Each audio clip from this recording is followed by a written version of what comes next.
Hello বন্ধুগণ, welcome back to my channel dream journey. তো আমি সুদীপ, আর আজকের ডেস্টিনেশনও হলো মাদপুরের মনসা মন্দির। তো আজ 2রা বৈশাখ, কিন্তু এই ভিডিওটি কাল অর্থাৎ পহেলা বৈশাখের কিছু ব্যস্ততার কারণে এডিট করতে আর আপলোড করতে পারিনি। এখান থেকে ফিরতেও বাড়ি বেশ কিছুটা দেরি হয়েছিল। তো যাই হোক, নতুন বছরের দ্বিতীয় দিন, তাই আমার প্রিয় দর্শক বন্ধুদের এবং তাদের পরিবারদের, আত্মীয় স্বজনদের জানাই শুভ নববর্ষের প্রীতি, শুভেচ্ছা এবং অভিনন্দন।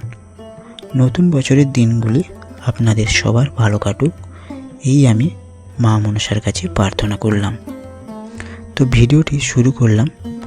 আজ পহেলা বৈশাখ 1432 সালের, আর আজকের মা মনসা মন্দিরের বহু মানুষ পুজো দিতে এসেছেন। বহু দূর দূর থেকে এখানে ভক্তগণেরা এসেছেন। আমাদের আসতে একটু দেরি হয়েছিল, সকাল 9টার পর এসেছি। আর লাইনটা দেখুন এখন কত মানুষের ভিড়। এখানে জিজ্ঞেস করতে জানা গেল প্রায় 10,000 ভক্তগণেরা এসেছেন আজকে।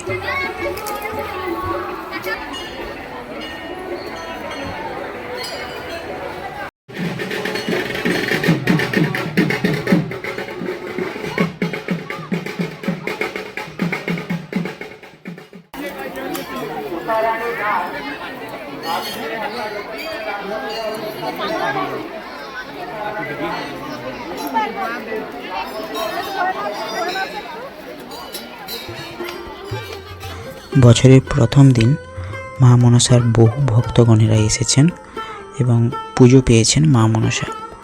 যত ভক্ত এসেছেন সবাই ফুল এবং চাঁদমালায় মন্দিরটি সাজিয়ে দিয়েছেন। মায়ের পুরো বেদি স্থানটি ফুলে ঢাকা পড়ে গিয়েছে।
এই মন্দিরে ছাদ নেই কেন, এবং এই মন্দিরের ইতিহাস আর মেলার সময় এই মন্দিরের ভিড় এবং ভিউ কেমন লাগে, সেই সব নিয়েই 3টে ভিডিও আমার এই চ্যানেলে আপলোড করে রেখেছি। তো চাইলে সেগুলো দেখতে পারেন, আর সেগুলোর লিঙ্ক ডেসক্রিপশানে দিয়ে দিয়েছি। লাইনটা দেখুন, এখন রোদ্দুরের কারণে লাইনটি পুকুর পাড় থেকে রেল লাইনের দিকে গাছের তলায় ঘোরানো হয়েছে।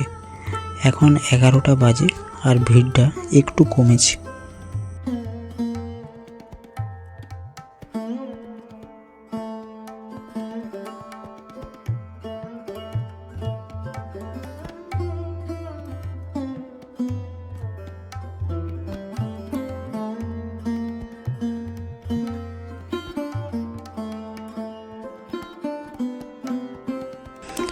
আমরা এখানে অনেকক্ষণ টাইম কাটিয়েছি, তাই দেখলাম 3টের পর মন্দিরটি ফাঁকা হলো।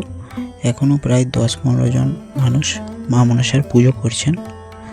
তো ভিডিওটি কেমন লাগলো এই পহেলা বৈশাখের দিন মা মনসার দর্শন করতে পেরে?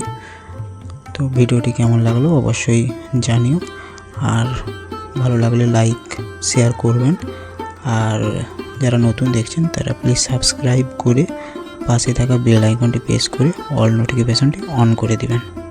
তো চলুন, সবাই ভালো থাকবেন, সুস্থ থাকবেন। দেখা হচ্ছে পরের এরকম ইন্টারেস্টিং ভিডিও নিয়ে।